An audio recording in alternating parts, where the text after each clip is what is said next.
नमस्कार। आकाशवाणी जयपुर अजमेर से प्रस्तुत हैं प्रादेशिक समाचार।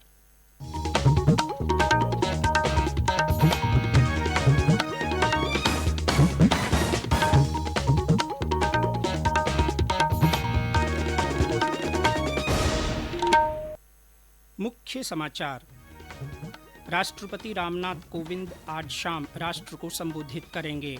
दूरदर्शन और आकाशवाणी के सभी चैनलों पर होगा प्रसारण। प्रदेश भर में आज दूसरे दिन भी रीट परीक्षा का आयोजन, सुरक्षा के पुख्ता बंदोबस्त। राज्य में कल कोरोना संक्रमण के 253 नए मामले आए सामने, सक्रिय मरीजों की संख्या बढ़कर 1613 हुई। और प्रदेश में बारिश का दौर लगातार जारी, जलाशयों में पानी की आवक बढ़ी। समाचारों के साथ मैं जितेंद्र सिंह पूनिया। और अब समाचार विस्तार से। राष्ट्रपति रामनाथ कोविंद आज शाम 7 बजे राष्ट्र को संबोधित करेंगे। आकाशवाणी और दूरदर्शन के सभी चैनलों से राष्ट्रपति के संबोधन का पहले हिंदी और फिर अंग्रेजी में प्रसारण होगा। राष्ट्रपति का संबोधन आकाशवाणी से क्षेत्रीय भाषाओं में रात 9:30 बजे प्रसारित किया जाएगा। कल संसद के केंद्रीय कक्ष में आयोजित समारोह में दोनों सदनों के सदस्यों ने निवर्तमान राष्ट्रपति को विदाई दी। श्री कोविंद ने सभी राजनीतिक दलों से दलगत राजनीति से ऊपर उठकर राष्ट्र प्रथम की भावना के साथ जनहित में कार्य करने का आग्रह किया। उन्होंने कहा कि संपूर्ण राष्ट्र को एक परिवार मानकर प्रत्येक मतभेद का समाधान बातचीत के जरिए शांतिपूर्वक किया जा सकता है। उन्होंने कहा कि नागरिकों को अपनी मांग सामने रखने के लिए विरोध करने का अधिकार है, लेकिन इस अधिकार का उपयोग संविधान के दायरे में गांधीवादी तरीके से होना चाहिए। श्री कोविंद ने सांसदों के प्रति कृतज्ञता व्यक्त करते हुए कहा कि उनके सहयोग के बिना राष्ट्रपति के रूप में दायित्वों को पूरा करना संभव नहीं होता। उन्होंने कहा कि राष्ट्रपति के रूप में उन्होंने पूरी दक्षता से अपने कर्तव्यों के निर्वहन का प्रयास किया। देश के सभी पूर्व राष्ट्रपति उनके लिए प्रेरणा स्रोत रहे। इस अवसर पर लोकसभा अध्यक्ष ओम बिड़ला ने कहा कि राष्ट्र की ओर से निवर्तमान राष्ट्रपति के प्रति सम्मान और आभार व्यक्त करना दोनों सदनों के लिए गौरव का क्षण है। उन्होंने कहा कि 5 वर्ष के कार्यकाल में श्री कोविंद ने देश के सर्वोच्च पद की गरिमा बढ़ाई है।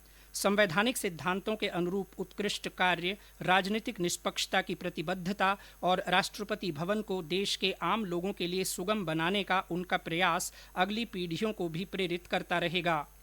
उपराष्ट्रपति एम वेंकैया नायडू, प्रधानमंत्री नरेंद्र मोदी, केंद्रीय मंत्री और दोनों सदनों के सांसद इस अवसर पर उपस्थित थे।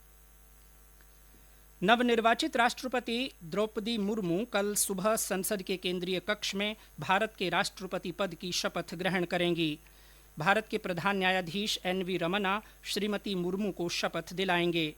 इस दौरान उन्हें 21 तोपों की सलामी दी जाएगी। इसके बाद राष्ट्रपति का संबोधन होगा। केंद्रीय कक्ष में आयोजित समारोह के समापन के बाद द्रौपदी मुर्मू राष्ट्रपति भवन के लिए प्रस्थान करेंगी। राष्ट्रपति भवन के प्रांगण में उन्हें तीनों सेनाओं की ओर से गार्ड ऑफ ऑनर दिया जाएगा।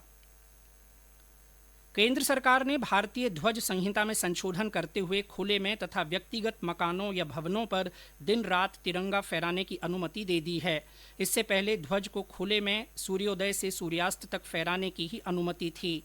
अब कोई भी भारतीय नागरिक, निजी या शैक्षणिक संस्थान सभी दिवसों और अवसरों पर राष्ट्रीय ध्वज के गौरव और सम्मान के अनुरूप तिरंगा फहरा सकता है। स्वतंत्रता की 75वीं वर्षगांठ से ठीक पहले यह निर्णय लिया गया है।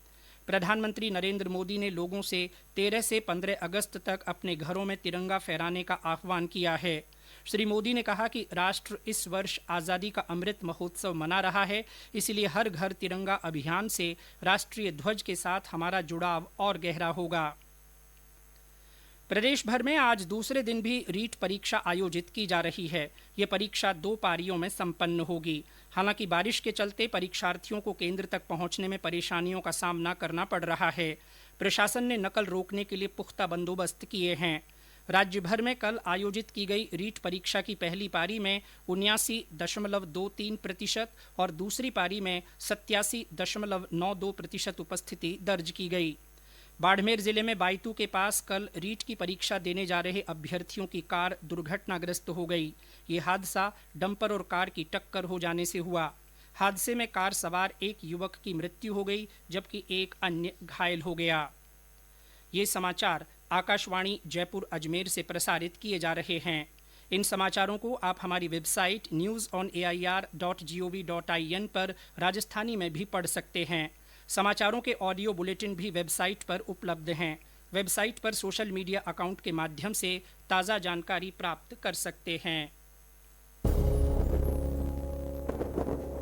अब हर घर की छत पर शान से फहरेगा तिरंगा, गुनगुनाए जाएंगे नव विकास के गीत, आन बान शान का प्रतीक राष्ट्रध्वज तिरंगा।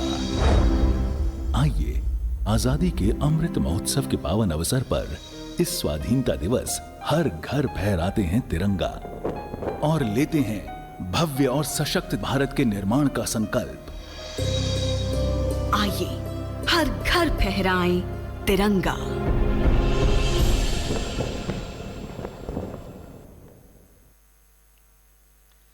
प्रदेश में कल कोरोना संक्रमण के 253 नए मामले सामने आए जबकि 208 मरीज स्वस्थ हुए। सक्रिय मामलों की संख्या बढ़कर 1613 हो गई है।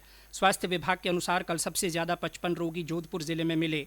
इसके अलावा जयपुर में 52, भीलवाड़ा में 18, सिरोही में 17, अजमेर में 15, उदयपुर में 14, बीकानेर, दौसा और राजसमंद में 10-10, जैसलमेर में 9, चित्तौड़गढ़ में 8, अलवर में 7, नागौर और प्रतापगढ़ में 5-5, कोटा और चूरू में 4-4, जालौर में 3, झालावाड़, डूंगरपुर और बाड़मेर में 2-2 तथा बारां में एक व्यक्ति में संक्रमण की पुष्टि हुई।